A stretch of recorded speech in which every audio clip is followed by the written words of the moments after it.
Imagine for a moment that you have been doing everything right, following the rules of exercise and staying active, yet you notice that your body feels less stable today than it did a year ago. It is a frustrating and confusing place to be, especially when you have been told for decades that the secret to a strong, independent future is simply to do your squats. We have all heard it countless times: if you want strong legs, healthy hips, and a sturdy lower body, you must squat. And to be clear, the squat is a perfectly fine movement. It is not the enemy. But there is a very important conversation we need to have, one that is rarely brought up in doctors' offices or gyms. What if the standard advice, the advice designed for athletes and younger bodies, is actually failing you? What if the exercises you are relying on are building strength in the wrong places while leaving the most critical part of your balance system vulnerable? It is a question worth asking because the statistics on falls and hip injuries in our age group are sobering. We know that falls are a leading concern for anyone over 65, but what is fascinating is the mechanics behind those falls. Often, it is not a lack of raw power that causes a tumble, it is a lack of stability. When we look at how our joints change as we age, specifically the shock absorption in our knees and the compression tolerance in our lower back, we start to see why heavy, repetitive squatting might not be the silver bullet we were promised. In fact, for many of us, hip instability, that subtle feeling of wobbliness or lack of trust in your footing, is a much stronger predictor of future back pain and balance issues than leg weakness ever could be. Please let that sink in because it changes everything about how we approach our health. The problem might not be that you are weak. The problem is likely that you are unstable. The reason for this disconnect lies in our anatomy. Most of the popular exercises, particularly the squats we do at home, are excellent at targeting the gluteus maximus. That is the large, powerful muscle that gives the backside its shape. However, these movements often completely bypass a smaller, deeper, and infinitely more important muscle for those of us over 50, the gluteus medius. Think of the gluteus medius as the anchor of your entire lower body. It is the muscle responsible for keeping your pelvis level when you walk, ensuring your hips do not sway excessively, and keeping you upright when you are standing on one leg, which, if you think about it, happens with every single step you take. When this stabilizer muscle is weak or asleep, your body does not simply stop moving. Instead, it adapts in ways that can be harmful. It starts to cheat. Your lower back begins to take on loads it was never meant to carry. Your knees start to cave inward, absorbing stress that should have been handled by your hips. Your balance quietly, almost imperceptibly, begins to erode. One day, you might find yourself wondering why your hips ache after a short walk, or why the stairs feel like such a monumental effort, or why your lower back feels exhausted by noon. It is easy to blame the calendar and say, well, I am just getting older. But there is a very strong possibility that age is not the culprit. The real issue may be what you have been training versus what you have been ignoring. This message is not meant to frighten you, nor is it a suggestion to stop moving. Quite the opposite. This is about making a strategic shift to ensure the effort you put in today actually protects your independence tomorrow. After 50, strength changes its definition. It is no longer just about how much weight you can push. It is about how well you can stay balanced, how effectively your hips can stabilize your spine, and how confidently you can move through your home and neighborhood without that nagging fear of falling. The uncomfortable truth is that many generic exercise routines were never designed for the biological realities of an aging nervous system or aging joints. They were blueprints for 20-year-olds. If your body is signaling discomfort, it does not mean you are broken. It means your body is asking for a smarter, more targeted strategy. If you are nodding along, I would love to welcome you to this conversation. It is wonderful to know who is listening, so please feel free to share your first name and where you are joining us from. We are building a community here that values wisdom over intensity and better movement over harder workouts. Let us be honest about why we exercise. You are not skipping workouts because you are lazy. You walk, you garden, you stay busy. Many of you do squats because, well, meaning trainers and magazines told you they were essential. They are not entirely wrong, but they are missing a crucial piece of the puzzle: the way the body changes after 50. While squats build the big driving muscles, they can leave the stabilizers dormant. If you have ever felt that your legs are strong but your balance is shaky, this is likely why. We need to focus on the gluteus medius, the muscle that controls side-to-side balance. It is the muscle that decides whether you walk smoothly or waddle, and whether you feel secure on uneven pavement. Movement without proper muscle activation is just repetition, and repetition without stability eventually leads to compensation and pain. Research has shown us time and again that weakness in this specific side Hip muscle is a major contributor to lower back pain and fall risk, even in people who are otherwise very fit. Traditional up and down movements simply do not challenge this muscle enough. When you ignore the stabilizer muscles, your joints, your hips, knees, and spine end up doing the job that your muscles should be doing. That is when you start feeling stiff and sore. We want to reverse that. We want to introduce movements that wake up these deep stabilizers so your joints can relax and your confidence can return. You do not need to abandon squats forever, but you do need to prioritize movements that are smarter for your stage of life. We are going to explore 4 specific exercises that are superior to squats for anyone over 50. These are not better because they are more difficult. They are better because they are precise. They target the muscles that actually keep you upright. The first movement focuses on what we call abduction, which is a fancy way of saying moving the leg away from the center line of the body.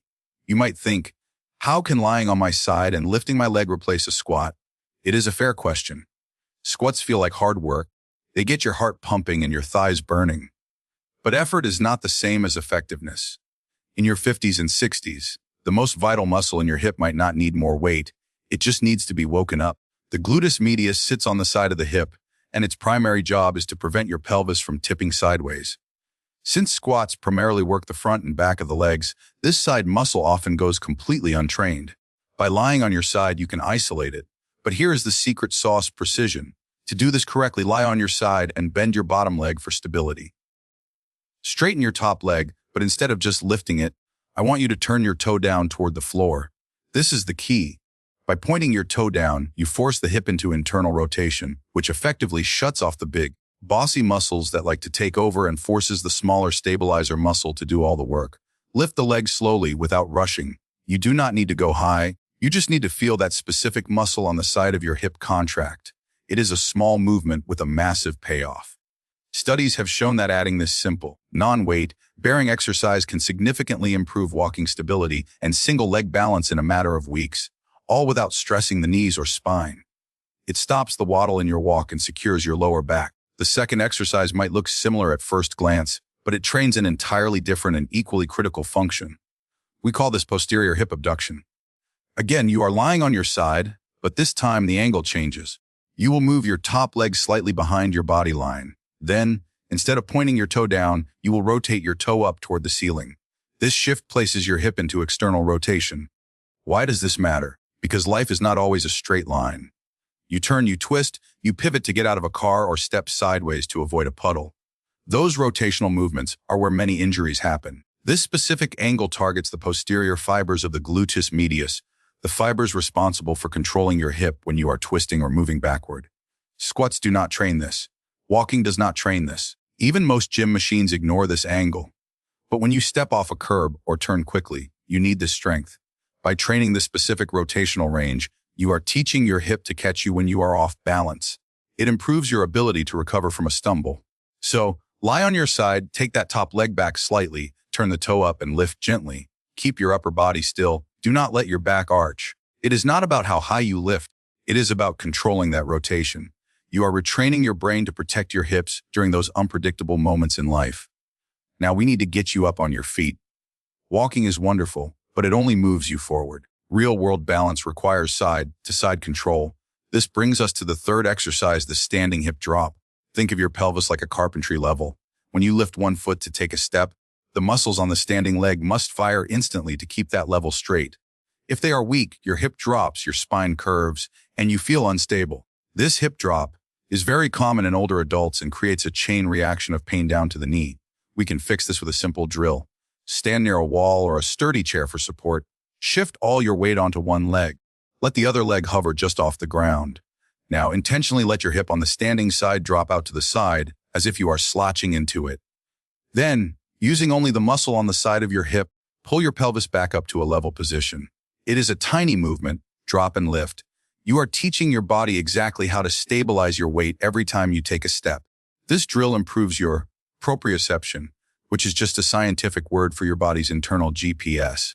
It helps you know where you are in space without having to look at your feet. It transforms walking from a conscious effort back into a natural, automatic rhythm. Finally, we have the fourth exercise, the standing hip extension with rotation. This movement mimics one of the most dangerous scenarios for seniors, reaching backward and turning. Think about backing out of a parking spot and turning your body to look, or reaching into the back seat of the car. These spiraling movements require your hips, back, and core to work together perfectly. If they do not, you risk a fall or a back injury. To train for this, stand facing a counter or wall, shift your weight to one leg. Take your free leg and sweep it gently behind you, but as you do, rotate your toes outward and let your upper body turn slightly in that same direction. You are creating a controlled spiral from your shoulder down to your heel. This integrates the entire balance system. It is not about power. It is about coordination. You are engaging the deep rotators of the hip while stabilizing the spine. Practicing this builds a safety buffer for your body, so when you inevitably have to twist or turn in daily life, your muscles are ready and react instantly. It improves your reaction time to instability, which is often the difference between a scare and a fall. Let us take a step back and look at the big picture. You have likely tried your best to stay fit. You have listened to the advice to push harder and lift more. But perhaps the missing link wasn't more effort, but rather the right kind of effort. Strength after 50 is about restoration. It is about restoring the connection between your brain and those small, forgotten muscles that keep you steady. It is about rebuilding confidence, not the kind that comes from looking good in a mirror, but the kind that comes from knowing you can walk down a flight of stairs without gripping the railing until your knuckles turn white. It is the confidence to navigate uneven ground, to play with grandchildren, to live your life without a constant, low-level fear of falling. These 4 exercises are modest. They are not flashy. You will not see people doing them in high-intensity commercials. But they are honest, and they are effective because they respect the reality of your body. They meet you exactly where you are today, even if you start with just a few repetitions. Even if it feels incredibly small, please know that you are doing something profound. You are investing in your future self. You are building a foundation that will keep you upright and independent for years to come. Someday, the future version of you, the one who is still walking freely, traveling, and enjoying life, will look back on this moment and say thank you for starting. It is never too late to improve your balance, and it starts with these small, smart choices. If this approach to fitness makes sense to you, and if you found this information helpful, please let us know. Share this with a friend or a spouse who might need to hear it. We are all in this together, learning to move smarter, stay stronger, and enjoy every year we are given.